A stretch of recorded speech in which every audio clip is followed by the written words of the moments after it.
Boa noite, pessoal.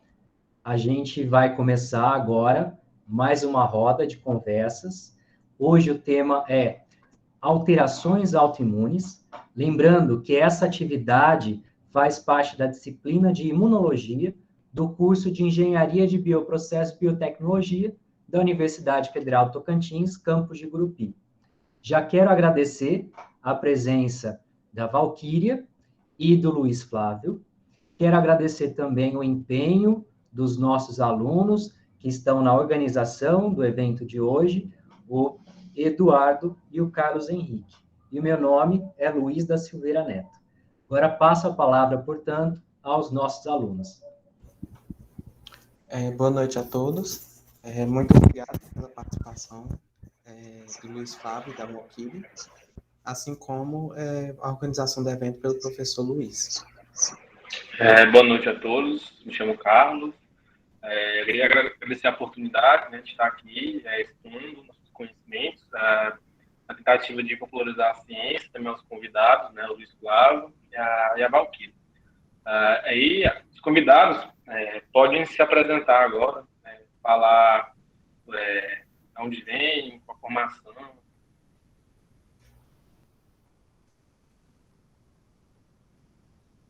Boa noite, eu me chamo Luiz Flávio, né, como já foi apresentado.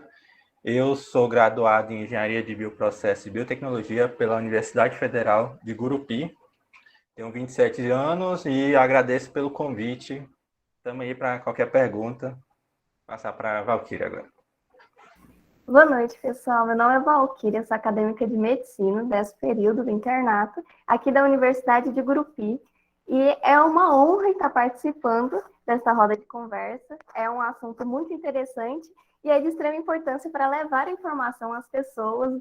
E isso é muito legal. E agradeço o convite.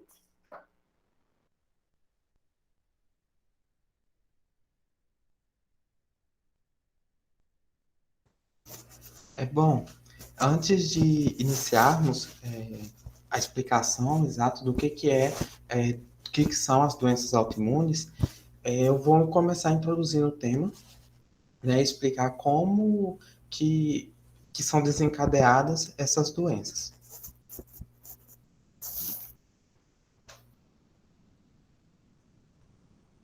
Bom, antes de explicar, eu quero frisar 3 conceitos importantes, que é a de autotolerância ou tolerância imunológica, autoimunidade e doenças autoimunes. Bom, o que é autoimunidade? O sistema imunológico humano, ele é capaz de detectar diferentes tipos de antígenos, que são ou micro-organismos ou moléculas exógenas e endógenas. Exógenas é quando elas estão no ambiente e adentro do nosso organismo. Entre elas estão vírus, bactérias, fungos e protozoários. E endógenas estão as nossas próprias moléculas e células, entre elas os autoantígenos. Os autoantígenos, eles são moléculas que advêm do nosso próprio, que são derivados do nosso próprio organismo, e eles podem também ser detectados pelo sistema imune. Mas com a evolução desse sistema, elas não são reconhecidas e não ativam o sistema imunológico da mesma forma que vírus e bactérias ativam, né? O que poderia desencadear o que nós chamamos de doenças autoimunes. E para evitar ativar o sistema imunológico, assim como suas respostas inflamatórias, nós temos a autotolerância ou tolerância imunológica, que é um sistema, né, evoluído do sistema imune que não permite essa identificação e ativação do sistema anti-inflamatório. Perdão. E, a partir disso, nós temos que quando as células, no caso os linfócitos, eles vão para ativar essas células eles são inativados, eliminados ou alterados. E, com isso, o sistema imune consegue evitar que as doenças imunes sejam desencadeadas. No entanto, quando esses mecanismos eles falham, a gente chama esse processo de autoimunidade. Mas a autoimunidade, ela não necessariamente vai desencadear a doença autoimune. Para isso, entra também os fatores ambientais, como exposição a produtos tóxicos, a alimentação. No âmbito, também tem os fatores genéticos e os fatores comportamentais, entre eles a depressão, o estresse, que desempenham um importante papel para a ativação dessas doenças. E a partir, né, dessa ativação, as doenças elas podem iniciar e parar, ou elas podem se agravar, piorar o quadro e desenvolver de forma arbitrária no corpo. Daí o Carlos ele vai explicar exatamente o que é as doenças, o que são as doenças autoimunes. Então, gente, para dar um vislumbre, né, das doenças autoimunes, por exemplo, que mais estão aqui acometidas no Brasil, né, as mais conhecidas, eu frisei em vermelho as que a gente vai comentar, né, que é a psoríase e o vitiligo. E aí, esses números correspondem à quantidade de pessoas para 100 mil habitantes. Então, a gente vê que existem 100 mil, a cada 100 mil pessoas, 100 mil vão apresentar vitiligo, né? E aí, temos outros exemplos, né, de outras doenças, né? Uma tireoide de Hashimoto, artrite reumatoide, diabetes tipo 1, a síndrome de Spengler, o vitiligo, que a cada 100 mil pessoas, 93 pessoas vão apresentar. A doença celíaca, lúpus e esclerose múltipla, né?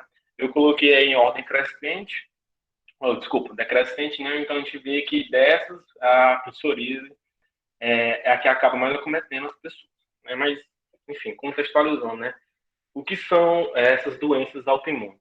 Então, elas são causadas quando ocorre o que o Eduardo falou, né? Que seria a perda da tolerância, né? Referente aos antígenos. Então, é causada principalmente por causa disso, né? Da falha desse mecanismo, a alta tolerância. E aí, geralmente, essas síndromes elas vão provocar lesões nos tecidos ou uma alteração desencadeada pela resposta imune, né? Então, tem outros, né? São um grupo muito heterogêneo de doenças, né? Se você for na literatura ou na internet, vai ter um número de em torno de 70 a 80 distúrbios inflamatórios diferentes. E elas são classificadas de maneira que, dependendo do sistema imune, está ocorrendo ali na região. Então, o que isso quer dizer? Que ela pode ter um cometimento sistêmico, né? Pegar vários órgãos, várias partes do corpo, ou um órgão específico. Aí você pensa, quais são os fatores que podem desencadear, né? Basicamente, é muito parecido com o que provocam a autoimunidade, né? Já que a autoimunidade é a consequência que vai levar ao desenvolvimento dessas doenças autoimunes. Então, existe a falha do mecanismo da autotolerância, uma predisposição genética, fatores ambientais, infecções, danos nos tecidos, que pode ser um corte, uma pancada, uma lesãozinha que acaba ficando uma coceirinha, né, um rasguinho na pele, os nossos próprios hormônios, os remédios que a gente toma, a radiação UV, o estresse, o estilo de vida, ou seja, pessoas que fumam, que bebem muito, que são obesos, né, que não controlam muito bem a dieta, você interagir com metais pesados, né, e o mecanismo que explica como esses fatores estão envolvidos e vão promover a doença, eles são espertos, porque são eventos muito complexos e não é só apenas um destes que vai desencadear, né? É o grupo todo, né? em uma determinada condição, que aí vai acometer a pessoa, né? E aí, eu queria fazer uma pergunta aqui para a Valquíria, né, que é uma pessoa que está no internato, né, e deve ter um contato, ou teve, não sei, né, vamos ver agora, com algum paciente que teve alguma dessas doenças, né? E aí a pergunta que eu faço, como uma pessoa leiga pode começar a identificar os sinais, tipo, no próprio corpo dela, que são sutis ou um que é específico, se ela tem essa informação, né, se isso é passado. Então, Ok, então, obrigada pelo convite novamente. Vamos falar sobre a doença autoimune. Então, como vocês falaram, as doenças autoimunes, elas são multifatoriais. E uma das características que mais pesam nessas doenças autoimunes é o fator genético. Então, uma das características que pode levar uma pessoa a começar a suspeitar de uma doença autoimune é quando há casos na família. Então, minha mãe tem lúpus, ou minha avó, ou eu tenho um tio que tem psoríase, e eu comecei a ter lesões parecidas. Então, esse fator já é inicial. Valquíria, mas tem alguma coisa fixa que eu posso falar, olha, se aparecer isso, é certeza que é autoimune? Não. Uma das coisas interessantes da medicina é que até uma frase muito famosa que fala sobre isso, é que a medicina é a arte da incerteza, da probabilidade. Então, o que nós podemos fazer é suspeitar e investigar, mas não tem nada muito fixo. Por quê? Como vocês falaram, as doenças autoimunes, elas são muito extensas, elas são bem completas, então pode ser aquelas que vão acometer apenas a pele, ou pode também ter aquelas que vão acometer sistemas diferentes, como, por exemplo, sistema cardiovascular, sistema renal, sistema gastrointestinal. Então, é bem amplo. Não tem como eu falar que, apareceu isso, é certeza. Mas é observar os fatores que pode desencadear. Primeiro fator, genético. Se eu tenho na família pessoas que possuem doenças autoimunes, então a chance de eu ter aumenta bastante. E também é relacionada a algumas características de um modo geral, a gente pode até desconfiar. Como, por exemplo, aparecimento de lesões ou aparecimento de sintomas que são crônicos. Eles não são normais, assim, comuns como as outras. Por exemplo, uma lesãozinha que depois de alguns dias sumiu. Não, aí começa a aparecer e demora mais para desaparecer, ou não desaparece, só aumenta. Alguns fatores acabam levando ao aparecimento, por exemplo, o estresse. Eu acabei indo para a praia e me queimei com a luz solar e depois disso começou a aparecer lesões, comecei a me sentir mal. Isso sempre acontece. Então, são alguns sintomas que acabam levando a gente a desconfiar, mas não tem como eu afirmar, apareceu isso, certeza que é autoimune. É por isso a necessidade de procurar uma unidade de saúde. Apareceu sintomas diferentes, mas, assim, do nosso normal, mas que é comum na família. Eu tenho um histórico. Deixa eu investigar. Vou na unidade de saúde, onde lá terá profissionais que irão detalhar toda a sua vida, observar as lesões, observar os seus sintomas e assim direcionar para, primeiro, quando for mais específico, conseguir um diagnóstico, ou se não, encaminhar para profissionais que possam fazer essa ação, certo? Nossa, obrigado. Vocês trouxeram vários pontos muito importantes.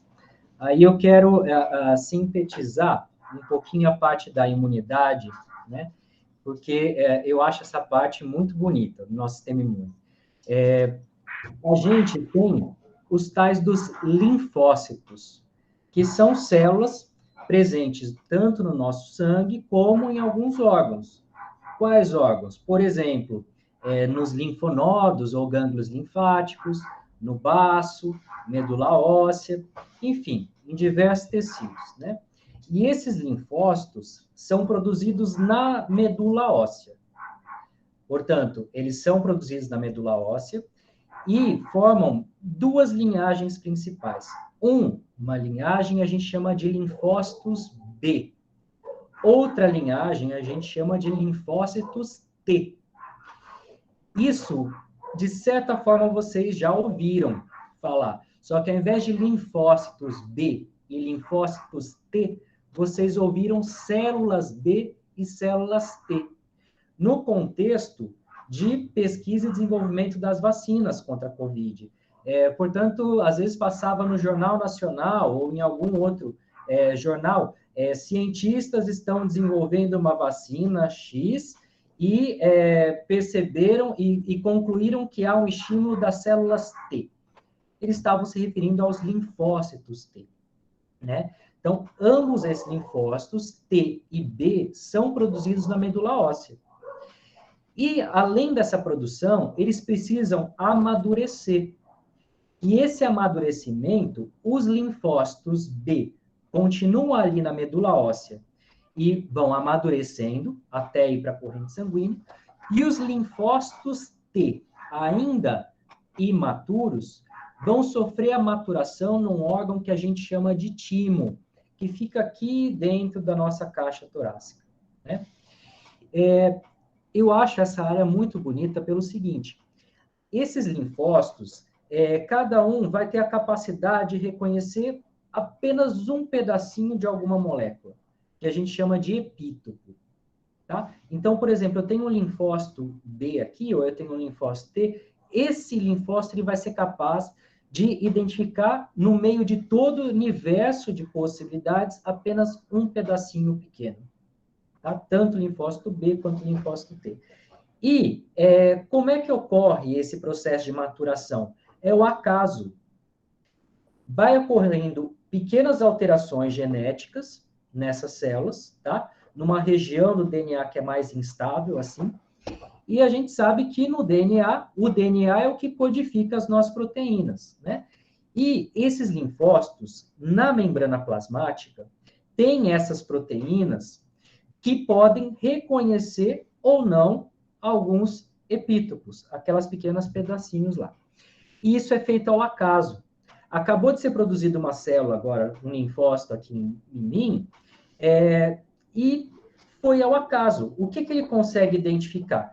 Essa garrinha, essa molécula que está na membrana plasmática dele, que é capaz de reconhecer as coisas, o encaixe dela é feito ao acaso, né? Então, lá no linfócito B agora, de repente, que produziu, ele consegue reconhecer, tem um encaixe perfeito entre essa molécula mouse e a molécula dele na membrana plasmática. Joia, isso vai dar uma reação imune, né? Agora, vamos supor que ele tem essa garrinha aqui, tá? Que foi feita ao acaso, e ele encontra essa garrafa. Essa garrafa, ó, ela é muito grande, então ele não vai reconhecer, não vai ter essa ligação, tá? E, enfim, o início da resposta imune tem um grande papel essa interação entre uma célula e a interação entre essa molécula e o receptor do linfócito T e B. Como eu disse, isso é feito ao acaso.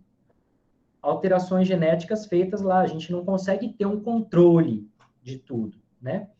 E assim, às vezes, algumas dessas células que foram produzidas ali na hora, elas têm essa garrinha na membrana plasmática que acaba ligando em alguma coisa que é nossa, né? Então, por exemplo, tem aqui um linfócito, certo? Que ele é importante para fazer uma resposta imune, por exemplo, para a produção de anticorpos. Ele está aqui. Então, a ideia, o ideal é que ele produza anticorpos contra os micro-organismos causadores de doenças, né? Mas, como essa garrinha é feita ao acaso, durante o processo de maturação, talvez o formato dessa garrinha tenha a capacidade de reconhecer alguma coisa que é própria. E aí, quando reconhece aquilo que é próprio, essa célula começa a nos atacar. Isso é autoimunidade. Mas olha só que bacana, o sistema imune ele sabe que isso não pode acontecer. Então, durante esse processo de maturação, de desenvolvimento dessas células, elas vão se desenvolvendo bem lentamente, que é para o sistema imune ficar testando se ela vai reconhecer alguma coisa minha ou não. Se ela reconhecer alguma coisa própria, tem outras células ali ao redor que vai fazer com que essa célula aqui, que teria um potencial de ação autoimune, ela entre num estado que a gente chama de apoptose. Essa célula morre, tá? Então, durante a fase de desenvolvimento dessas células, se aparecer que elas têm alguma possibilidade de reconhecer algo que é nosso e causar uma lesão, elas são eliminadas desse processo de maturação, certo? Então, o que seria a autoimunidade? Esse momento que não conseguiu corrigir direito essa célula, que entra aquilo que a Valquíria falou, tem condições genéticas, né? Assim como, às vezes, a gente entra em contato com alguma outra molécula que ela pode ser reconhecida, mas ela é muito parecida com alguma molécula que a gente tem dentro do nosso organismo. E aí o sistema imune se confunde. Então, ele cria uma ação, uma resposta contra essa molécula que entrou, que ela é de fora, um antígeno, e ele começa a produzir anticorpos também contra algo que é nosso, porque ele se confunde, porque são muito parecidinhos, né? Então, queria só frisar isso daí, porque eu acho muito bonita essa parte, tá? Obrigado pelo espaço. Bom, professor. Obrigado também pela história sobre esse momento. Então, pegando o gancho que o senhor falou, né, vai levar esse questionamento. Então, a gente sabe que o sistema imune seria um mecanismo que acaba protegendo a gente, como que ele acaba nos lesando? Então, acaba se pensando qual é o papel da imunidade nas doenças autoimunes. Então, se eu pensar da seguinte maneira, que o sistema imune, né, nesse contexto, ele é o mecanismo que vai levar ao desenvolvimento, à perpetuação, devido a essas falhas no mecanismo que o senhor citou, né, da desenvolvimento, reconhecimento do antígeno, a parte da autotolerância, né, que aí quando eles vão regular e ver que está expressando uma coisa, que vai reconhecer uma coisa que não pode, e ele realizar apoptose ou transformar essa célula numa célula reguladora, né? Então, o que eu quero dizer é o seguinte: é certo eu pensar que a resposta autoimune, né, nesse contexto, o culpado realmente é a nossa imunidade, e não é uma coisa exógena, ou seja, pessoas que têm doenças autoimunes, o que elas apresentam não vai passar para outra pessoa, né, como algumas doenças, infecções. Se a pessoa tossir, se a pessoa triscar em você, se a pessoa beber no mesmo copo, comer no mesmo prato. Então, eu queria levantar esse questionamento, se a Valquíria ou o senhor puder esclarecer. Exatamente. O que acontece? É como o professor Luiz explicou. É o próprio organismo que vai estar lutando contra as células do organismo. Então, é uma ação que deveria acontecer com alguma outro patógeno externo, mas acaba acontecendo com o nosso sistema. Então, a pessoa ela não consegue passar isso para outra, porque não é um vírus, não é uma bactéria, não é um protozoário que está fazendo com que haja virulência, que está fazendo com que haja uma proliferação de doenças que eu posso transmitir para outra. É o próprio organismo que está lutando contra ele. Então, é um tabu muito grande atualmente achar, né, que doenças autoimunes pode passar só porque que tem uma lesão na pele, só porque a pessoa passa mal. Não, ela não vai conseguir transmitir essa doença a outra, porque o problema está exatamente no que o professor falou. É a célulazinha de defesa que acaba ou confundindo o nosso organismo ou acaba de modo muito exacerbado, acaba atuando no nosso metabolismo e levando aos sintomas. Então, não passa. É uma das características que temos sempre que falar para a população. Obrigado pela informação. Foi frisado, né, que um dos fatores que podem desencadear as doenças autoimunes é o estresse, e também está relacionado com a apresentação de amanhã, que é o estresse e a imunidade, né? Mas aqui, puxando para o gancho das doenças autoimunes, né, que elas vão explicar muito melhor, né? Que o estresse, quando a pessoa está estressada, isso tem uma reação fisiológica, os hormônios e tudo isso, sabe-se que consegue modular o sistema imune, né? E aí isso pode fragilizá-lo, né? quem pode dar preferência por uma rota, e aí isso não deixar a imunidade 100%. Eu queria saber, Valquíria, né? Vocês que estão na linha de frente, que conversam com os pacientes, dão todas as informações, né? Que vão explicar para uma pessoa que às vezes não tem muito conhecimento, né? E também tá com medo, né? Apareceu uma coisa nela, ela não sabe o que é, e bate logo o medo da morte, né? Essas coisas. Como que vocês, na universidade, como que vocês pensam ou é passado para vocês a questão de fatores psicológicos, o estresse, né? Como que o professor ensina vocês a conversar com o paciente e chegar à conclusão que talvez ele diminua o estresse dele, né? É um fator que pode estar agravando algumas dessas doenças autoimunes. O que aí acontece? Como é o próprio organismo que vai lutar contra as células do sistema, fatores que desencadeiam a ação dessas células acabam levando aos sintomas. E o estresse, é importante lembrar que o estresse, ele é o que nós sentimos, por exemplo, quando estamos em um dia a dia muito tumultuado, tem que fazer muitas coisas, e temos aquela sensação angustiosa, isso é um tipo de estresse, e também tem os estresses causados por traumas. Por exemplo, houve caiu de moto, se machucou, isso também entra como estresse. Porque o que acontece com o nosso sistema? Eles liberam hormônios com objetivos de ativar as ações do nosso corpo para nos proteger. Por quê? Porque naturalmente, quando estamos normais assim, não aconteceu nada, estamos saudáveis, o nosso corpo está em uma homeostase, né, que a gente fala, que está em equilíbrio. Então, quando acontece algum trauma, algum estresse, eu acabo desequilibrando isso. E por causa disso, há uma liberação hormonal, que no caso do estresse, há o cortisol, que vai ativar as células para que haja uma ação para voltar novamente ao que era anteriormente ao estresse. E nesse fator emocional, eu acabo, ao ativar o nosso corpo, acabamos ativando também as células de defesa. Tanto é que essa ativação, devido ao cortisol, devido ao estresse, a esse hormônio, cortisol, né?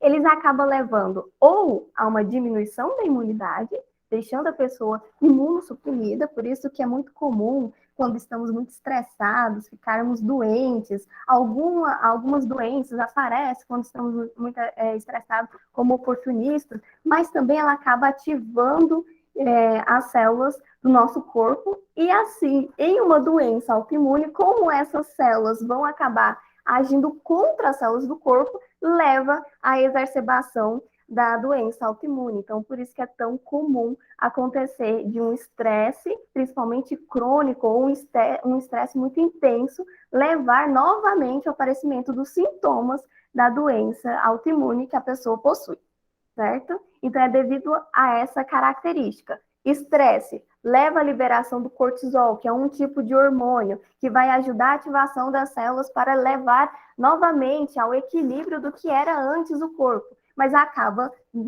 por consequência, ativando as células que vão lutar contra o próprio organismo e assim levando aos sintomas que aparecem nas doenças autoimunes.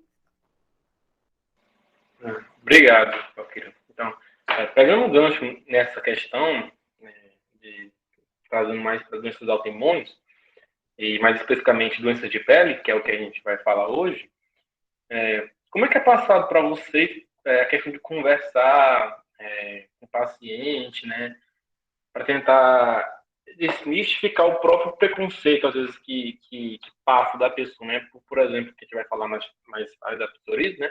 Tem uma questão psicológica, porque são feridas feias, digamos assim, né, no corpo. Isso tem um efeito na autoestima e tudo. E como que é passado para você na hora de falar com o paciente que ele chega lá e tem umas feridas, né, independentemente de ser psoríase ou não, outra doença, né? Como é que é abordado isso para você tentar explicar para ele e ele não se sentir tão mal ou ter vergonha? Porque às vezes o paciente tem vergonha de mostrar, né? Tipo, de falar o que aconteceu, né? Eu queria saber isso de você. O que acontece? As doenças autoimunes, elas são crônicas. A pessoa Por exemplo, como, por exemplo, tem a situação a genética atuando ali, então é uma doença que a pessoa vai ter durante a vida toda. Então é importante ela saber que se tiver um controle adequado, acompanhamento com a equipe de saúde, e quando eu falo equipe de saúde, não é apenas médico, vai depender da doença autoimune. Lembre-se, por exemplo, vocês falaram lá anteriormente de outras doenças, como, por exemplo, artrite reumatoide, o lúpus, que vai acometer sistemas diferentes, né? Então, é importante lembrar que se houver um tratamento, um acompanhamento adequado, o paciente não pode, não deve parar o tratamento na metade, porque é uma doença crônica, é uma situação que vai ficar com ele para o resto da vida, mas se controlada, ela não vai ter exacerbação e vamos melhorar a qualidade de vida. Que nem essas características que você falou, ela entra no que a gente chama de qualidade de vida. Uma pessoa que sente dor, ela não tem uma qualidade de vida boa. Então, todos os tratamentos, ele tem como objetivo melhorar a qualidade de vida do meu paciente para que ele tenha a sua ação na sociedade normalmente. Aí, em relação a essa visão devido às lesões e tudo mais, principalmente na psoríase, porque há uma descamação da pele. Porque na psoríase, uma coisa interessante que acontece é que a multiplicação das células acaba sendo mais rápida. Então, o tempo que deveria para a célula maturar, multiplicar, depois morrer, acaba diminuindo, fazendo com que haja uma proliferação muito grande e assim surja aqueles ferimentos, né? Aquelas lesões de pele. Então, um tratamento adequado diminui essa exacerbação, saber conhecer essa doença, saber que ela vai estar com ele, mas que se tiver um controle adequado, um acompanhamento com o psicólogo, que isso ajuda bastante também a deixar um pouco, diminuir a ansiedade, conseguir saber lidar com o estresse do dia a dia, porque nós sabemos que isso leva ao desencadeamento, às crises, né, da psoríase, e assim encaminhando o paciente para uma vida normal, porque se ele tem um controle adequado, ele vai ter uma qualidade de vida boa e vai ter uma vida normal, ele consegue viver em harmonia com a doença também, certo? O importante é não deixar de tratar, o importante é sempre ter o acompanhamento, para que não aconteça, para a gente evitar, né, que aconteça as crises. Porque na psoríase, a crise é as lesões, pode levar a uma artrite, que é a inflamação das articulações, isso é ruim, é doloroso. Então, para evitar que isso aconteça, um tratamento adequado, um acompanhamento adequado e nunca deixar o tratamento e fazer uma ação conjunta com outros profissionais da saúde também, como fisioterapia, psicologia, um médico clínico, e assim consegue ter uma vida boa, com uma qualidade de vida muito boa, certo? Então, vamos falar de fato, né, o que seria a psoríase. Né? Tá aí a imagem, né, dos sintomas, né, então ela é multifatorial, então ela vai aparecer em diferentes lugares do corpo, né, tem a descamação do couro cabeludo, como a Valquíria falou, pode ter uma variação que vai ficar de artrite reumatoide, tem uma que ocorre erupções de descamação por debaixo das unhas, né? Outras aparecem no corpo todo, pode aparecer na parte dos tecidos que tem as articulações, tipo debaixo do braço, nas pernas, né? Nas dobras, como tem no cotovelo, né? E, de fato, é uma doença autoimune crônica, ela é recorrente, então ela pode sumir, pode aparecer, isso vai depender muito do tratamento, né? De como o paciente está vivendo, né? Ela é sistêmica, né? Aparentemente a gente vê o exterior, mas ela pode influenciar também o interior da pessoa, né? Podendo afetar alguns outros órgãos, né? E levar a inflamações cardiovasculares. Tem estudos que falam que pessoas com psoríase acabam desenvolvendo outras doenças, né? São mais fáceis de desenvolver. Um exemplo seria diabetes de mellitus, né? Então, o de praxe, né? São o quê? Essas manchas vermelhas, né? A descamação da pele, isso coça, ela vai ter esse aspecto, às vezes, meio esbranquiçado, né? E tem uma variedade dela que vai ocorrer a apresentação de pústulas, né? Que são elevações na pele que vão ter pústulas. E um fato interessante é que ela comete 2% da população mundial. E um estudo evidenciou que ela pode acontecer em qualquer faixa etária, entretanto, tem picos, que são dos 20 a 30 e dos 50 aos 60. Né? E puxando aqui para um fator social, são idades críticas na questão de que ocorre muita coisa importante, né? São idades geralmente estressantes, né? Nos 20, você está chegando na idade adulta, né? Tem toda uma questão de responsabilidade, e uns 50 ou 60 você está entrando numa outra fase da vida que seria uma mudança mais drástica, né? Terceira idade. Então, é interessante frisar isso. São idades que acontecem muita coisa importante na vida. São, digamos assim, tem as crises, né? De meia-idade, crise dos 20, enfim.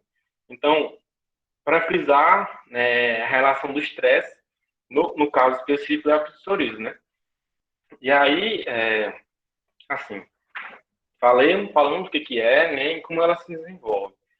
Como já foi dito, é uma doença autoimune. Então, o sistema imune vai estar lá desencadeando a doença, né? Então, vai ter uma relação com o sistema imune inato, sistema imune adaptativo, né, devido às falhas de comunicação, que já foi relatada antes, né, para o desenvolvimento das doenças autoimunes. Então, eu queria perguntar para a Valquíria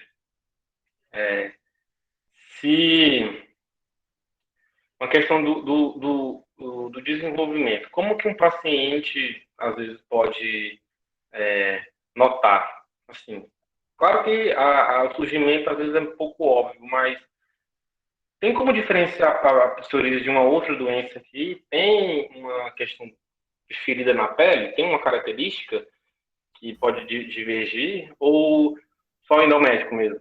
Pois é, que nem a gente estava conversando.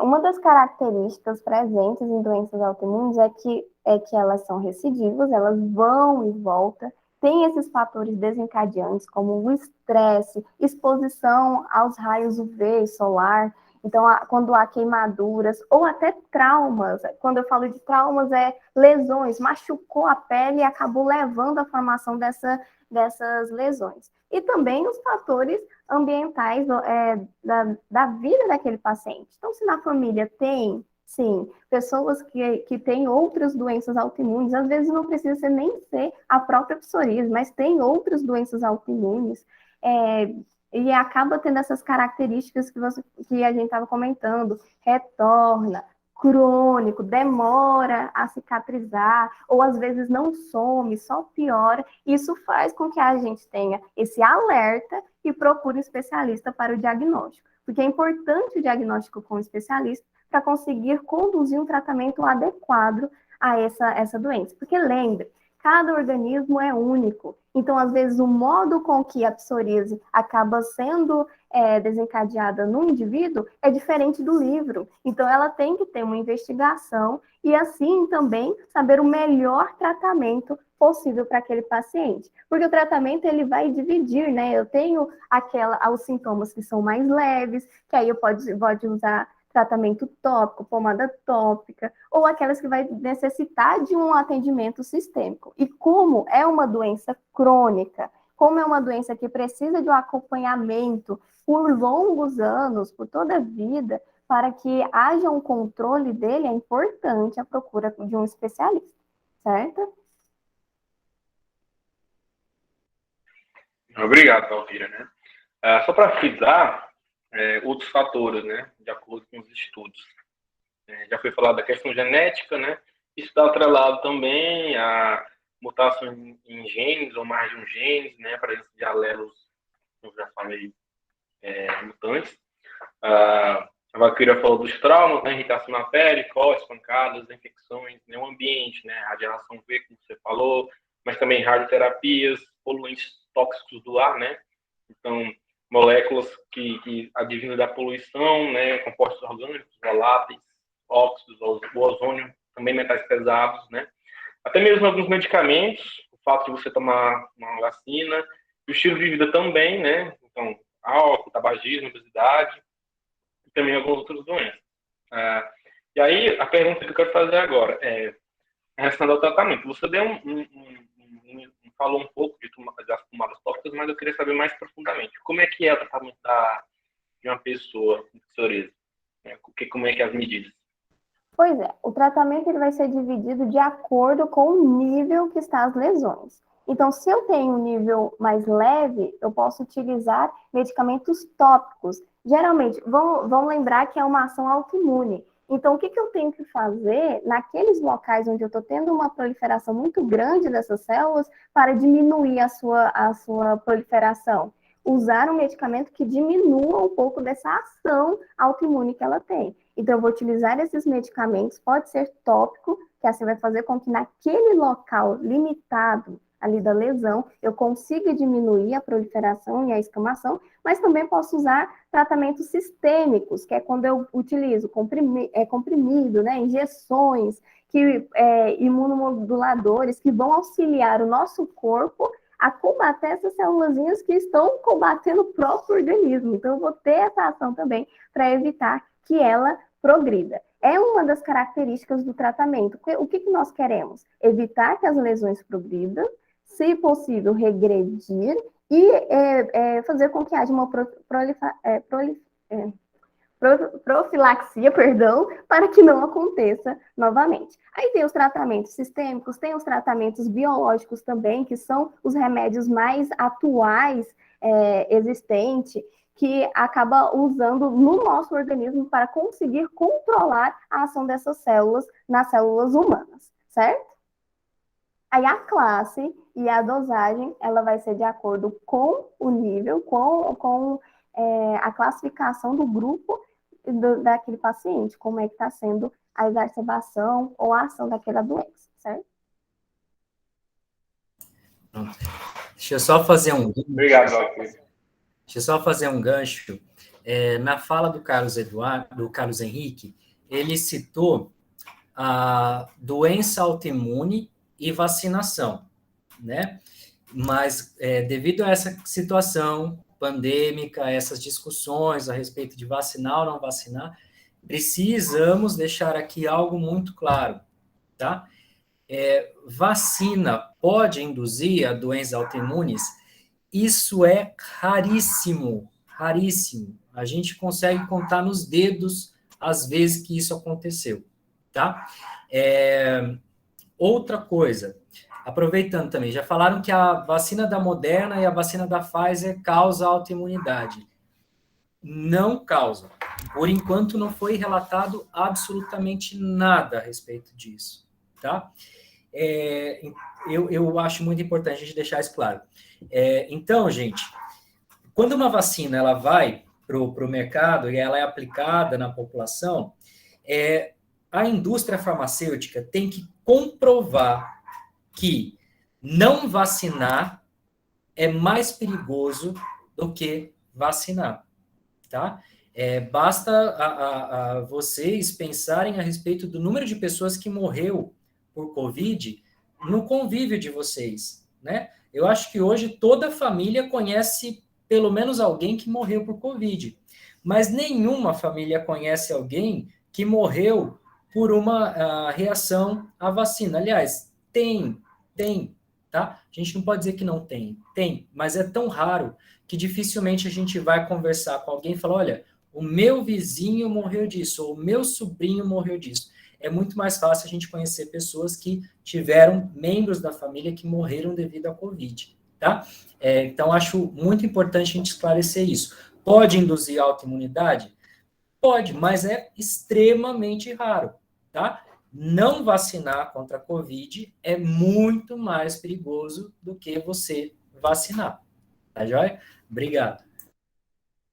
E só mais uma coisinha em relação ao tratamento, que é uma informação interessante em relação à psoríase e a lesões de pele que acontece. Essas lesões, elas têm uma maior facilidade de exacerbar, de aumentar em locais frios. Então, uma das características importantes para também ajudar no controle dessas lesões por exemplo, tratamento com a ação de fotorreação, pega uma luz UV de um nível bom, que não vá lesionar as minhas células, porque eu não quero que elas lesionem, eu quero estabilizar as minhas células e fazer com que haja esse tratamento. E por que em locais mais frios acontecem uma proliferação maior? É claro, é bem mais complexo, né? Mas em locais mais frios eu tenho a pele mais seca, e isso acaba levando a facilidade de trauma e assim a exacerbação das minhas células se multiplicando e formando as lesões presentes ali. Então, é interessante isso, porque o sol, nosso sol, ele ajuda a dar uma equilibrada, a fazer com que não haja uma proliferação muito grande, mas tem um nível. A partir do momento em que você queima a pele devido à exposição solar, como, por exemplo, eu fiz um bronzeamento artificial. Eu tive um paciente de lúpus, né? Eu acompanhei um paciente lúpico que ele teve a exacerbação porque foi fazer aqueles bronzeamentos artificiais. E aí acabou, devido a essa exposição muito grande aos raios UV, que levou a um tipo de queimadura, né, na pele, a proliferação da doença e assim levar ela a procurar um hospital, certo? Então é interessante essas características também do tratamento. Não, sim, você já entrou no que eu ia te perguntar, né? E eu ia perguntar da sua vida acadêmica, né? A sua vida pessoal no sentido de que aqui no Grupi, no nosso contexto, quais foram as doenças autoimunes que você acabou acompanhando, né? E se tem uma maior incidência aqui, né? Como é que é o perfil do Grupi, né? E quais as doenças que você teve contato? Aí o que acontece? Aqui em Gurupi é legal porque nós temos o hospital regional, que ele atende não só a Gurupi, mas também as cidades vizinhas, e nós temos também os ambulatórios, que são locais que têm profissionais especializados que vão atender a população geral e também as cidades vizinhas. Então eu tive sim contato com uma quantidade boa de pacientes com doenças autoimunes, e aqui em Gurupi, o que mais nós conseguimos ver? É claro que eu não tenho estatística, infelizmente eu não tenho estatística, então eu vou falar de acordo com o que eu vi, certo? Isso não é muito científico, mas é o que eu vi. Lúpus, então eu tenho essa característica de pacientes com lúpus. Eu tenho psoríase bastante, vitiligo também bastante. Já acompanhei pacientes com doença de Crohn, que é uma autoimune relacionada à doença gastrointestinal, então ela está mais relacionada a isso. Também doenças relacionadas à tireoide, que também ocasionadas com autoimune, e diabetes do tipo 1, que também é autoimune. Então, eu consegui já acompanhar essas características. Aí, falar sobre quais são mais prevalentes aqui em Gurupi, eu não tenho como falar, porque, infelizmente, eu não tenho estatísticas, mas eu já acompanhei eles sim.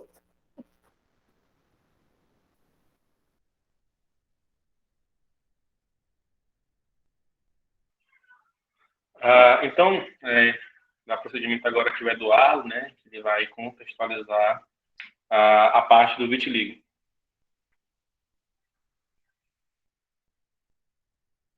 Não, volta lá, Eduardo, desculpa, eu esqueci. Aqui é só para trazer uma contextualização, porque às vezes algumas coisas são muito banalizadas na questão do estresse, né? Então, eu trouxe aí para mostrar, né, esse volume de estudos relacionados à psoríase com estresse. Então, eles avaliaram, né, em pacientes já cometidos, se eles tiveram um momento estressante, fizeram vários questionários, né, para descobrir ali se antes dos sintomas aparecerem eles tiveram um evento muito estressante, né, ou se depois ou durante, né.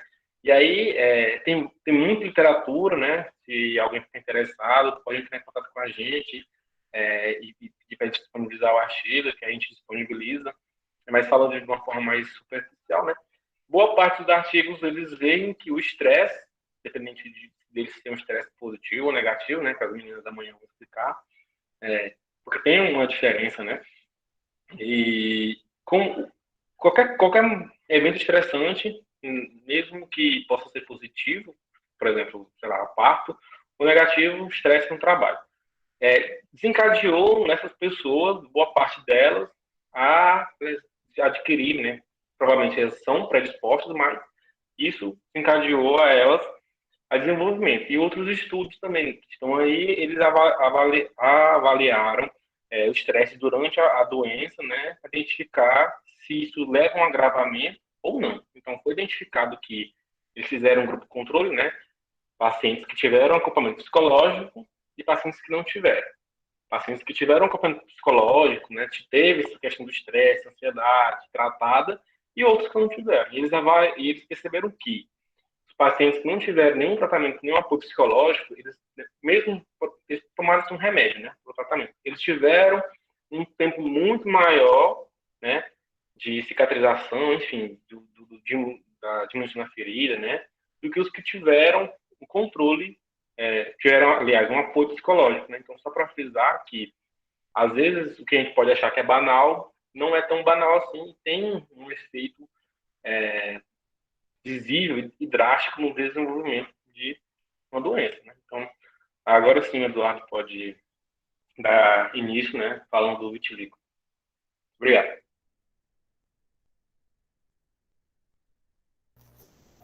Bom, obrigado, Carlos.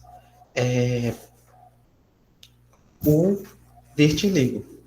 Vitiligo é uma doença que causa a despigmentação da epiderme, ou seja, a nossa pele, e ele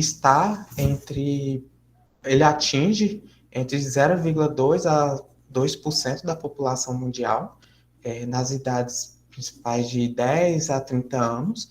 Ele não distingue o sexo.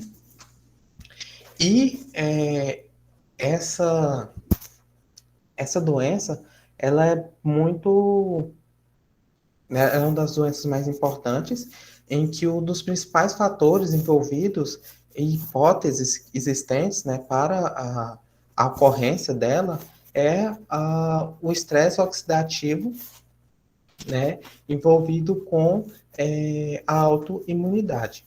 O que é o estresse oxidativo?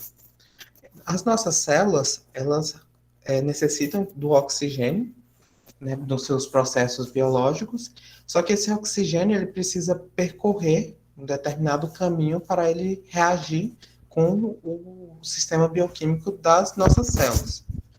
Com isso, ele, em certas etapas desse processo, ele é tóxico às nossas células. Só que para isso, nosso corpo desenvolve determinados mecanismos antioxidantes de contenção desses compostos derivados do oxigênio. Entre eles estão enzimas e moléculas antioxidantes.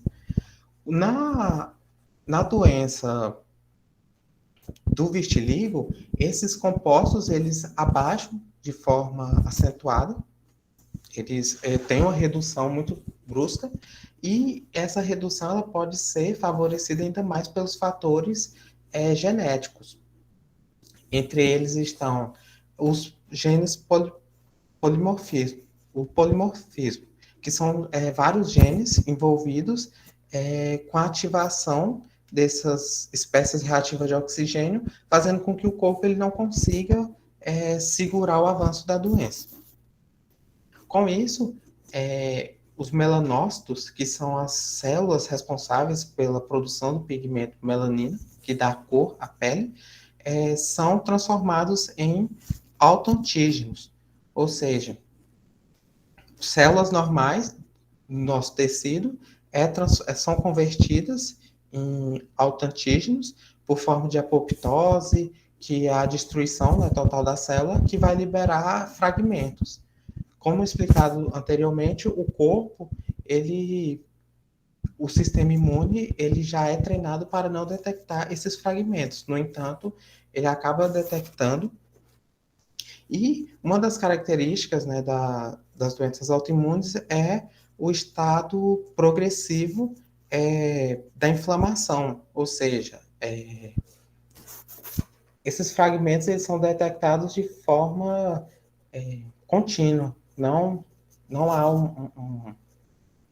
não param de ser detectados, esses fragmentos não param de ser detectados. Então, Esses autoantígenos são produzidos de forma constante, fazendo com que as células liberem citocinas, que são moléculas responsáveis por ativar o sistema inflamatório. Então, os fagócitos, que são células do sistema imune responsável por destruir células invasoras e micro-organismos patógenos, e vai fazer com que, então, a pele seja despigmentada aos poucos. Né? E um dos tratamentos, né, existentes é justamente são os compostos antioxidantes, que vão agir para diminuir, então, essa ativação do sistema imune por meio das espécies reativas de oxigênio e que pode, então, parar, né, de certa forma, o avanço da doença. Bom, agora eu vou fazer uma pergunta para o Luiz Flávio. Com quantos anos você foi diagnosticado com o vitiligo? E houve dificuldades quanto ao seu diagnóstico? Então, eu fui diagnosticado com 20... Assim, eu notei, né, com 21 anos, foi logo quando, no primeiro período ali da faculdade, eu notei na minha mão direita uma manchinha branca, que aí ela começou a aumentar assim, eu falei, uai, o que pode ser isso, né?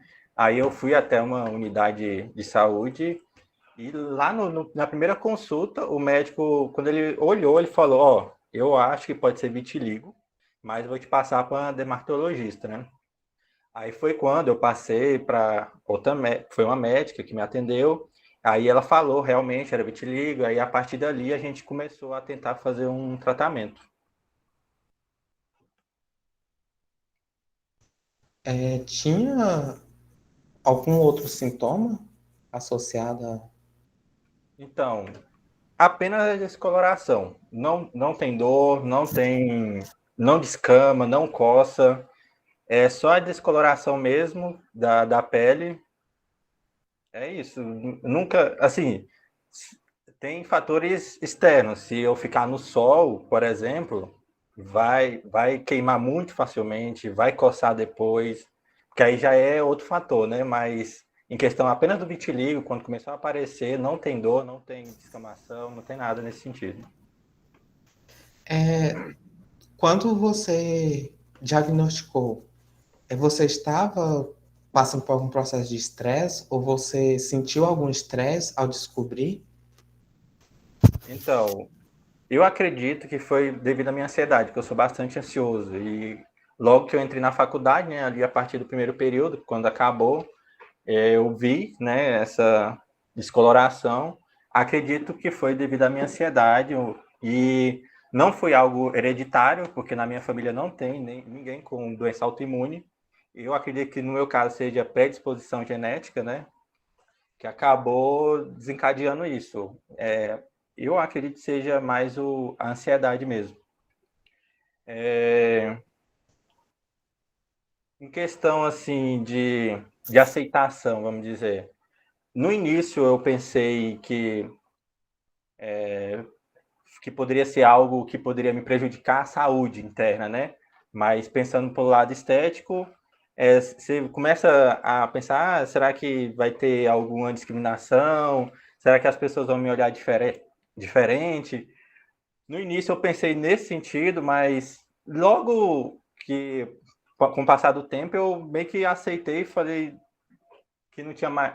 Na minha mente já não tinha mais problema e aceitei que o vitiligo fazia parte de mim, já que é uma doença que não tem cura, mas tem um tratamento. Eu decidi por parar o tratamento na época, devido a os medicamentos estar causando outros problemas, né? Só que isso faz muito tempo, então às vezes hoje em dia pode ser que tenha tratamentos diferentes que possam ajudar nesse sentido.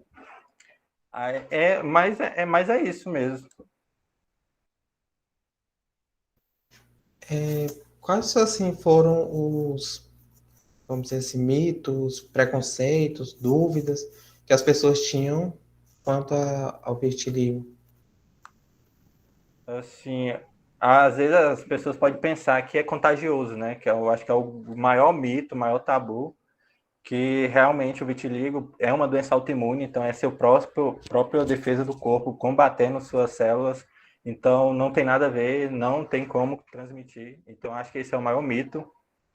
Talvez outro mito que as pessoas podem achar que o vitiligo pode ser apenas hereditário, mas não, pode ser também uma predisposição genética, você pode acabar tendo em alguma fase da sua vida, por algum fator externo, ou algum estresse, algum problema que aconteceu e a partir dali começa a aparecer essas manchas. Muito obrigado, Luiz Flávio, pela Claro. sua disposição e por esclarecer nossas dúvidas. Eu tenho uma dúvida, Luiz Flávio. Sim. Quando a gente propôs o tema, o primeiro título era Doenças Autoimunes, né? E aí o Carlos e o Eduardo resolveram ir primeiro a psoríase, e aí depois eu dei a dica para eles, que eu falei, bom, vitiligo também é algo legal, e o Luiz Flávio, né, tem tal. E aí você aceitou prontamente, o que eu achei muito bacana da sua parte. E aí, refletindo a respeito disso, eu pensei, a gente realmente pode chamar vitiligo de doença? Eu fui até lá eu procurei saber, né? E eu vi que meio que existe essa linha de falar que vitiligo é uma doença. Mas não sei se você reparou que no começo da apresentação eu falei alterações autoimunes, né? Porque, assim, se a gente for pensar no conceito de doença e saúde, segundo a Organização Mundial de Saúde, saúde é o completo bem-estar físico, social e mental, não somente a ausência de doença, né? Então, assim, vitiligo pode ser uma doença? Eu acho que é mais uma alteração. Agora, você, Luiz Flávio, poderia estar doente devido às consequências sociais, talvez, né, e emocionais a respeito disso. E então, assim, eu fico com o pé atrás da gente falar que vitiligo realmente é uma doença. Esse é o primeiro e eu gostaria de saber a sua opinião. E o segundo, eu não sabia quando você foi diagnosticado. E assim, por mais difícil que seja, eu acredito que pelo menos foi numa idade que os colegas conseguem ter um certo discernimento, né? Diferente, às vezes, por exemplo, de uma criança, que talvez comece a manifestar, né? E ali já pode ter mais bullying e tal, né? Então, é esse comentário, e também eu gostaria de saber a sua opinião, se você se considera vitiligo uma doença para você. Então, eu, no meu caso, para mim, não considero como doença, porque eu não me sinto menos feliz por ter o vitiligo, no caso, né? Essa alteração. No caso social, assim, as pessoas podem te ver de forma diferente, aí poderia ser considerado uma doença quando a pessoa se sente estressada ou infeliz por esse motivo. No meu caso, não considero. Então, assim, quando eu descobri lá com 21 anos, no começo, com certeza eu pensei, nossa, e agora, como é que vão me aceitar e tal? Mas depois que eu fui amadurecendo, vendo que não é aquilo, tanto que a gente pode ver em fotos, modelos com vitiligos muito famosos que tiram fotos de roupas de marcas famosas e que possuem o vitiligo. Então, assim, para mim, não eu considero como doença, mas eu entendo, né, que quando a pessoa tem essa alteração e pensa, eu não quero ter, eu quero fazer um tratamento, a gente tem que entender que isso é de cada pessoa ela sabe o que vive, sabe o que sente, então a pessoa pode procurar e a gente não pode julgar, né, e pensar que todo mundo pode ser igual, todo mundo tem que aceitar nesse sentido. Entende? Então, cada pessoa, eu acho que é de uma forma. E para mim, eu não vejo como uma doença. Entende? Eu já aceitei e vivo muito bem, tranquilo. nada mudou, só a questão de segurança, né? De sempre passar protetor solar na hora que for sair, que essa é a maior preocupação, mas tirando isso, é totalmente tranquilo para mim. Joia, muito obrigado, Luiz Flávio. Por nada. Eu queria comentar sobre isso rapidinho também.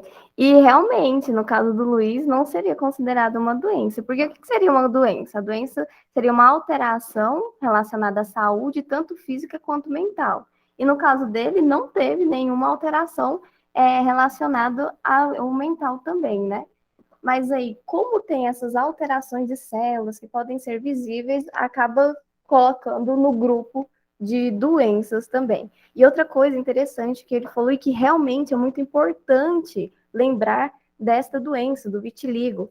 Como eu tenho, não vou ter, na verdade, a melanina, né, que é o pigmento da nossa pele, e que também é um fator de proteção da nossa pele. Então, como não vai haver nos locais das lesões esse pigmento, o tecido fica mais sensível. Então, isso que ele falou é muito importante lembrar. É necessário ter uma proteção maior com a pele, passar protetor, lembrar que a exposição solar, principalmente aqui na linha do Equador, onde tem uma exposição maior ao sol, pode levar outras doenças de pele relacionadas às lesões devido a isso, então tem que tomar bastante cuidado em relação a isso. Eu gostei muito do que ele falou. Muito bem.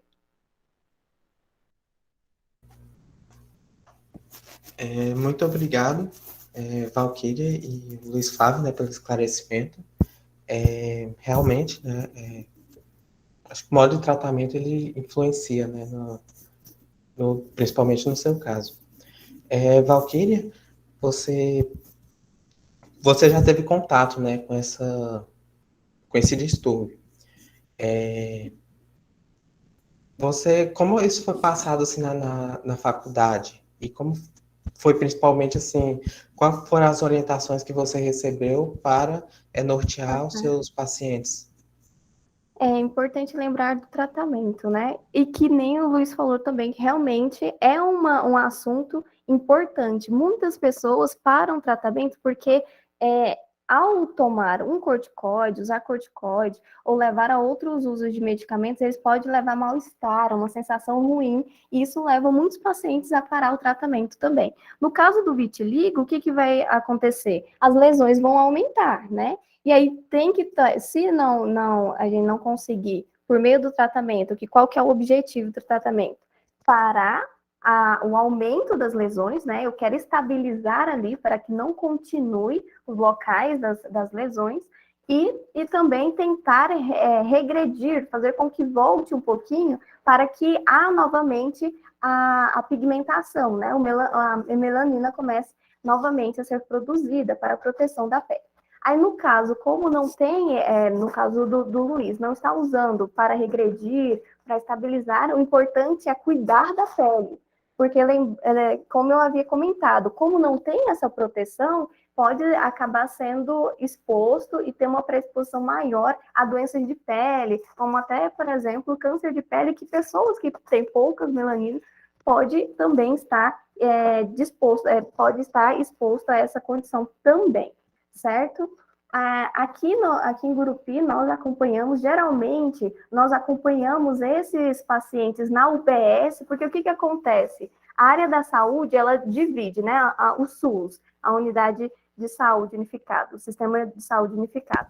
Tem a parte básica, no qual onde nós tratamos, nós acompanhamos e ajudamos no tratamento desses tipos de lesões de pele para estabilizar, porque ela não vai trazer um malefício maior, como, por exemplo, no lúpus, que pode levar até uma mortalidade. Eu já acompanhei paciente que faleceu devido a uma exacerbação de lúpus. Então, é importante lembrar isso. Então, na UBS eu já acompanhei, sim. O tratamento é por meio de corticoide para a gente diminuir um pouco dessa ação do organismo naqueles locais. Tem outros tipos de tratamento também, como o UV, com as ondas UV, que vai auxiliar nesse processo de estabilização também, e outros tratamentos não tão comuns aqui, como, por exemplo, até um tipo de enxerto, onde a gente vai fazer um tipo de transplante de células para que haja novamente a produção de melanina. Isso já é mais frequente em grandes centros, né? Que a gente não consegue vivenciar isso com tanta facilidade. E também ações com vitamina D, por exemplo, para auxiliar no processo de formação de células também, e todo o processo de proteção que vai acontecer ali, certo? Muito obrigado pela resposta, esclarecimento. E eu queria perguntar tanto para você quanto para o Luiz Flávio. Qual mensagem vocês dois querem deixar, não só para quem possui vitiligo, mas também outras doenças e distúrbios autoimunes, que em relação a tanto a procura de ajuda, quanto a saber que existe, né, um tratamento e pode ter uma orientação médica.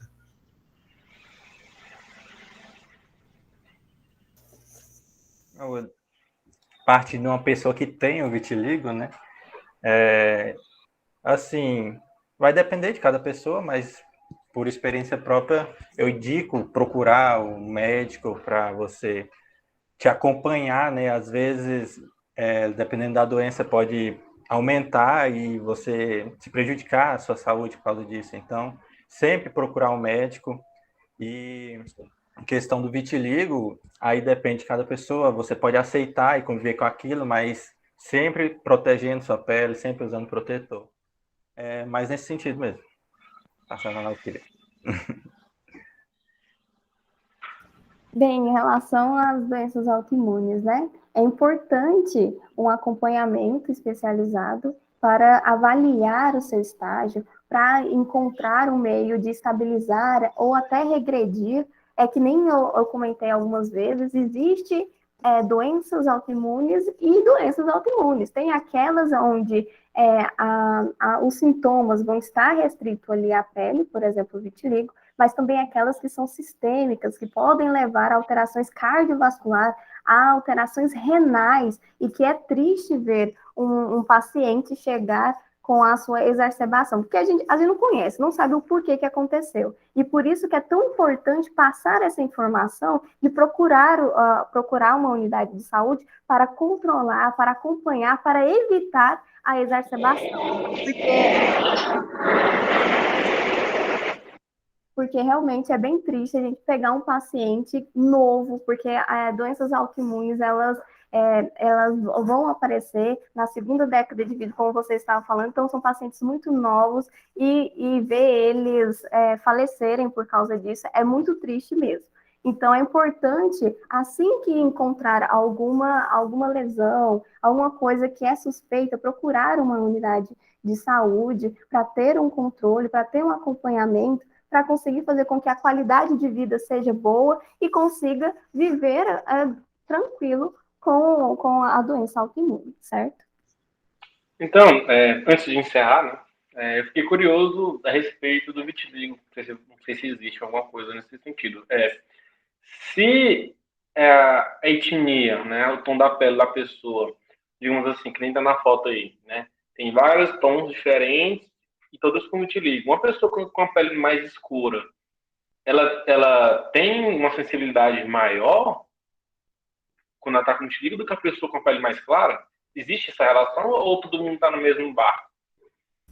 Olha, o que acontece? Uma das características que a gente não tem um estudo certinho que fala, olha, a etnia vai acabar tendo essa característica. Uma coisa que nós observamos é que quando eu tenho um aumento maior de melanina, eu consigo observar as lesões com maior facilidade. Então, eu acabo procurando a unidade com maior facilidade. Pessoas que têm pouca melanina, se tem uma lesão, ela tem uma dificuldade maior de distinguir, de identificar, de procurar, certo? Então, certinho falar que a etnia vai ter uma maior predisposição em relação ao vitiligo, eu não tenho essa associação devido a isso, a essa característica, porque muitas vezes é de acordo com o aparecimento da lesão, que é mais fácil de enxergar e procurar uma ajuda, certo? Então, obrigado, Valquíria. Queria agradecer, fico muito grato pela participação de vocês dois, né? Luiz Flávio, ex-aluno da faculdade, né? Então, dá uma certa nostalgia, talvez, não sei. E também eu agradecer, né, ao professor, né, pela oportunidade de a gente estar fazendo um evento diferente, né, uma forma de devolver à sociedade, digamos assim, o que a gente está fazendo na universidade, né, não só o UFT, mas o UNIC também. E espero que quem assista, né, fique informado e fique interessado também, né, que a gente fez não foi só para nós que estamos produzindo e da matéria, mas também para pessoas assistirem e adquirir algum tipo de conhecimento. Agora eu queria passar a palavra para o professor Luiz. Obrigado. Queria Obrigado. só agradecer a presença da Valquíria e do Luiz Flávio. Muito obrigado por ter aceito o convite e também por ter compartilhado conosco tanto conhecimento, né, que é muito importante tanto ouvir alguém que tem contato da parte médica, né, com as doenças, quanto também quem tem, né, principalmente o vitiligo, né, que é bastante importante o conhecimento pela sociedade. Muito obrigado. Obrigado, pessoal. Ainda a respeito do Luiz Flávio, a gente chegou à conclusão que o Luiz Flávio não está doente, né? E não só isso, além do Luiz Flávio não estar doente, hoje pode ter contribuído para que uma pessoa com vitiligo também não se sinta doente, né? Então, é muito importante isso. Fazer algumas considerações, né?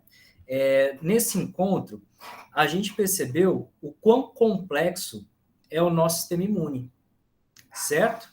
Porque esse sistema imune que foi desenvolvido no ser humano e em outros animais também, e em vegetais, tem como objetivo nos proteger, para que a nossa espécie se perpetue, certo? Se a gente não tivesse sistema imune, a gente não estaria aqui conversando hoje, a gente não teria evoluído, porque ficaria completamente suscetível às ações ambientais, né?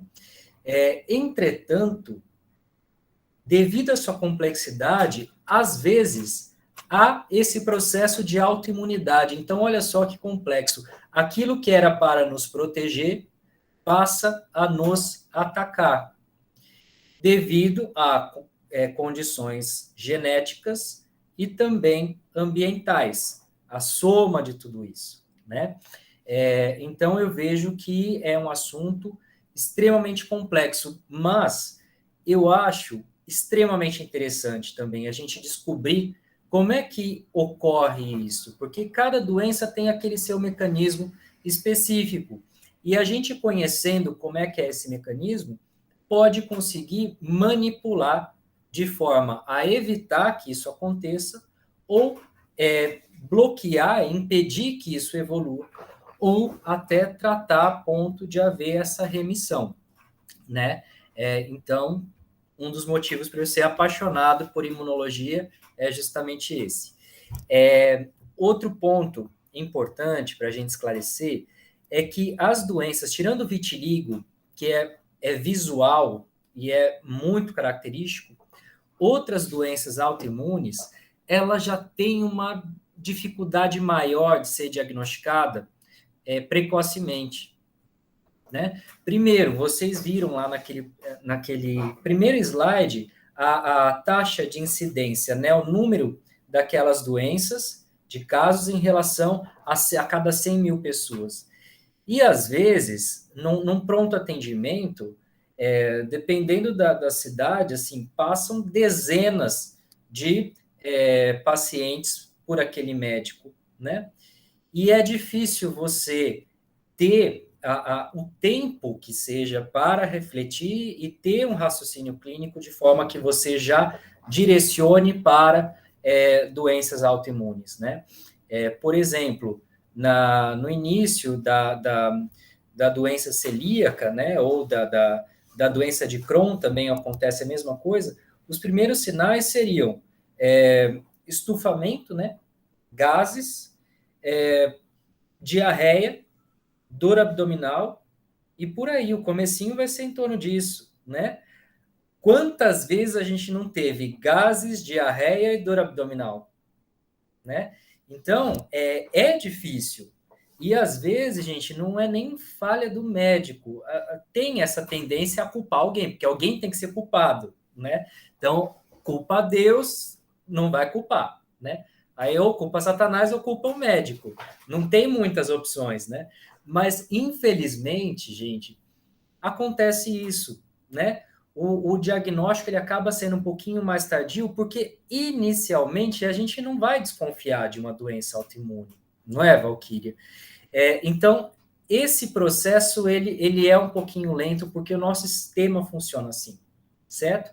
Mas eu acho que o público, tendo consciência dos tipos de doenças autoimunes, desse comportamento de recidiva, ou de progressivo, que também é uma outra característica das alterações autoimunes, né? Perceber que é depois de períodos extremamente estressantes, levar essa informação para o médico, falar, olha, eu passei por uma situação difícil e eu percebi que depois disso aconteceu tal coisa. Ou então, na minha família, tem uma pessoa com doença de Crohn, né? Ou então, olha, eu já passei por tais lugares, fiz esse tratamento, será que não é uma doença autoimune? Né? É claro que é difícil a gente ter todo esse conhecimento, né? Ter esse conhecimento, eu digo, distribuído para a população. Por isso que a gente faz a popularização da ciência, né?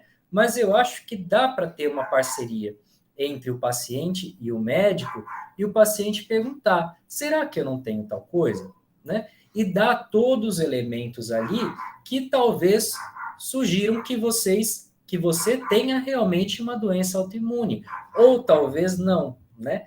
O descartar as suspeitas clínicas também é difícil devido à complexidade até e à especificidade dos exames, né, Valquíria?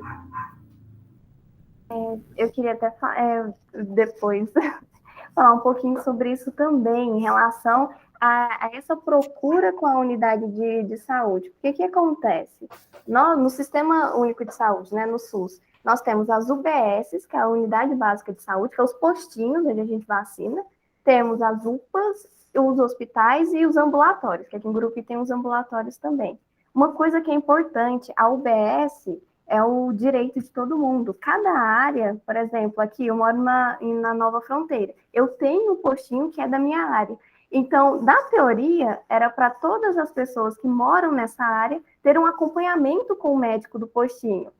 Mas a maioria só procura quando realmente tem alguma coisa incomodando que vai... Por que isso acontece? Por que a teoria é essa? Para conseguir acompanhar com mais tempo a população, a família, a unidade básica de família, de saúde, ele tem um médico da família, devido a isso, o nome da família, para acompanhar a família, o desenvolver daquela família e assim conseguir diagnosticar do modo mais precoce possível essas doenças, tanto as doenças autoimunes, como também síndromes, como outras doenças que vão precisar de um tratamento específico e crônico há muito tempo.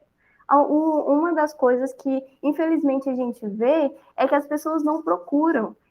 Eu acompanhei muito a UBS, né? Sou apaixonada por UBS.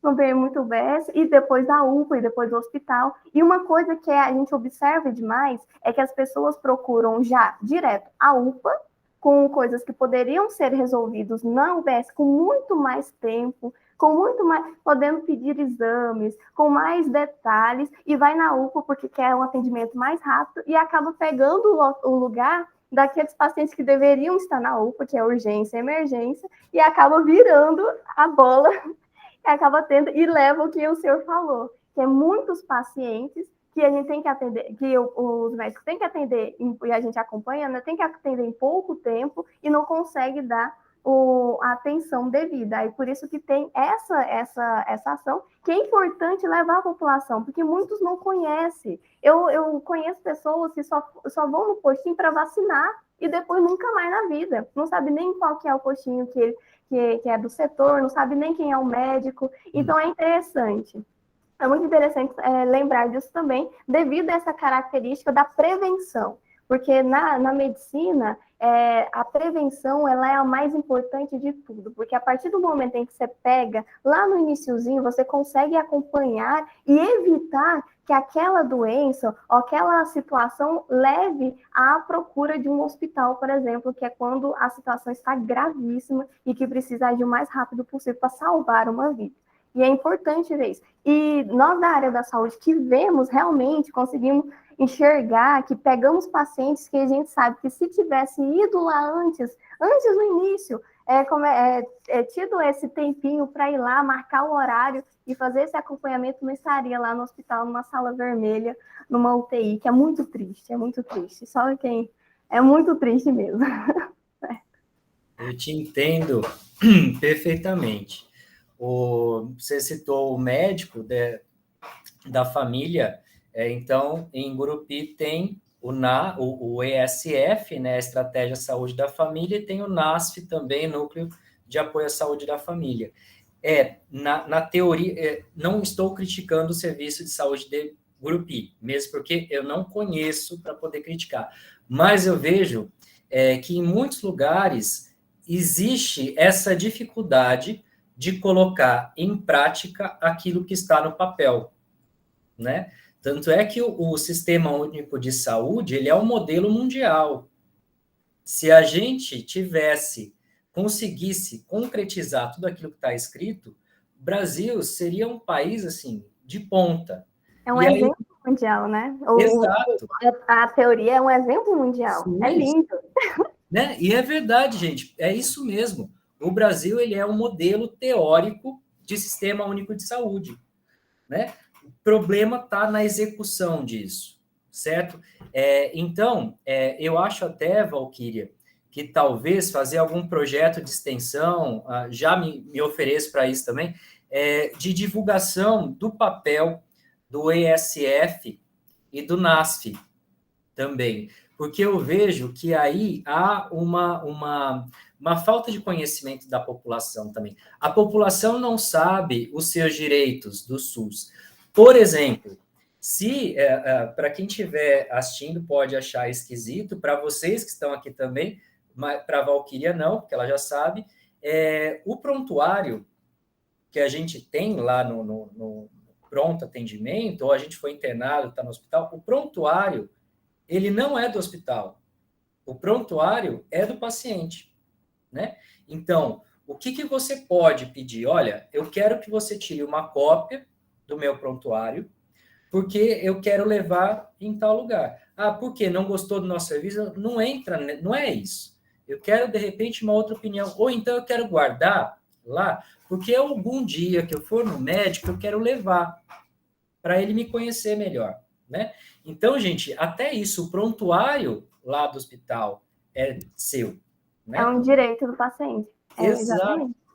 E olha só, quando é que a gente vai pensar numa coisa dessa? Então, o SUS, ele é muito legal, só que, infelizmente, as pessoas não... a população não conhece o SUS, e eu vejo que os profissionais de saúde querem executar, mas por um monte de fatores não conseguem, né? Eu digo isso porque eu sou de uma família bem da saúde, né? Minha mãe é enfermeira, eu sou médico veterinário, já trabalhei em prefeitura na parte de vigilância sanitária, meu irmão é médico veterinário, eu tenho tia psicóloga, tio dentista, é uma família bem voltada para isso. Eu nasci nesse meio, né? E eu percebo que as pessoas, elas querem executar, mas não conseguem, né? Então, deixar esse convite, Valquíria, mais para frente, quem sabe, a gente fazer algum projeto de extensão de popularização do SUS, né? Pode ser, é bacana, eu estou bastante empolgado com essa área de popularização da ciência, né? Particularmente, eu acho que a gente popularizar a ciência, por exemplo, a gente ir num grupo, formar um grupinho de 20 pessoas, uma palestra, para uma população lá, falou, gente, tal coisa, e essas 20 pessoas saírem daquela sala com a cabeça diferente a respeito da saúde, para mim, eu, Luiz, acho que o impacto é muito maior do que se eu publicasse um artigo na Science, né? Porque Exato, eu não estou dizendo que não deve publicar naquelas grandes revistas, é bacana e tal, mas para mim, eu, Luiz, gosto de fazer pesquisa, mas faço inclusive pesquisa, publico também, mas a minha realização pessoal é muito maior quando eu vejo o fruto aqui, né? Por exemplo, o desenvolvimento dos alunos durante a nossa disciplina de imunologia, né? Então, desse convite. Os agradecimentos. Primeiro, eu preciso falar sobre o Luiz Flávio. Luiz Flávio, como eu já disse anteriormente, ele foi meu aluno em cultura de células e depois imunologia e vacinologia. O Luiz Flávio, a gente no final da disciplina tem o tal do trabalho de conclusão da disciplina, que os alunos eles elaboram um projeto de pesquisa e apresentam para nós da disciplina, né? Inclusive, esse evento aqui é um TCD, é um trabalho de conclusão da disciplina, mas a gente fez numa outra roupagem, que é roda de conversa, ao invés de entrega de um projeto. E o Luiz Flávio, ele fez o projeto de pesquisa dele, ele sugeriu o projeto de pesquisa 2 vezes sobre vitiligo. E eu achei isso muito legal, chamou muito a minha atenção. Por quê? Porque eu percebi que ele quer aplicar a ciência para si também, né? Então, ali houve um envolvimento. O Luiz Flávio, ele teve interesse na ciência porque é algo que estava acontecendo, que está acontecendo dentro dele também, né? Dentro e fora. E eu acho que isso é muito legal. Quando a gente pega a ciência, aquela coisa louca, e aí coloca para a vida real. A postura também do Luiz Flávio de pegar essa alteração, né, autoimune e mostrar para as pessoas, não foi de esconder, foi de exibir, inclusive dentro de um contexto de ciência. Isso é fantástico, por isso que em nenhum momento a gente pode dizer que o Luiz Flávio é doente. Doente é a gente que já está louco no final do período, né? E o Luiz Flávio pleno aí na apresentação. Agora passar para a Valquíria. Descobri que a Valquíria, antes da gente começar a roda de conversa, descobri que a Valquíria é irmã da Lara Mello, que foi minha aluna na Engenharia de Bioprocesso e Biotecnologia, e é uma aluna excepcional, brilhante, e muito educada, muito querida, muito doce, inteligentíssima, esforçada, enfim, só tem elogios. E agora, conhecendo a Valquíria, parece que isso daí é meio que de família, né, Valquíria? Não sei para quem que vocês puxaram, porque a Valquíria, ela tem essas mesmas características que eu notei na Lara. Extremamente inteligente. Eu acho que a Valquíria trouxe pontos muito importantes para nós, conseguiu dosar aquela ciência mais complexa e trazer para uma linguagem mais popular. Fala super bem, tem uma clareza, uma simpatia, um conhecimento técnico, um envolvimento naquilo que faz, tem a empatia, enfim, eu descobri que um novo ídolo aqui, né? Porque a Lara já tem uma imensa admiração e agora a Valquíria também tem uma imensa admiração. Por isso que eu adoraria continuar trabalhando com a Valquíria. Deixei já o convite, aí provavelmente a gente ainda vai conversar mais, mas seria um prazer imenso trabalhar com você e que você me apresentasse para pessoas assim como você e eu apresentasse também as pessoas legais que eu conheço e a gente fazer um grande grupo. A respeito do Carlos Henrique e do Eduardo, foram extremamente profissionais, fizeram tudo de uma forma muito organizada. As perguntas todas muito bem pensadas, uma amarrando com a outra, uma sequência lógica, tudo abordaram de uma forma bem ampla. Então, o que resume, talvez a palavra que resuma tudo, é orgulho. Orgulho de vocês e também realização profissional e pessoal, minha, de ver que funcionou a disciplina e que vocês estão concluindo a disciplina de imunologia diferente da forma como vocês iniciaram, tá? Então, deixo o meu imenso agradecimento e admiração para todos vocês. A gente conclui, então, mais essa roda de conversa sobre alterações autoimunes. Deixo o convite aqui para vocês para acompanharem as nossas outras rodas de conversa, que temos nutrição e imunidade, atividade física e imunidade, estresse e imunidade, e esse que vocês acabaram de assistir, de alterações autoimunes, tá? Então, deixo aqui o convite e espero que vocês tenham gostado e a gente se encontra na próxima. Até lá!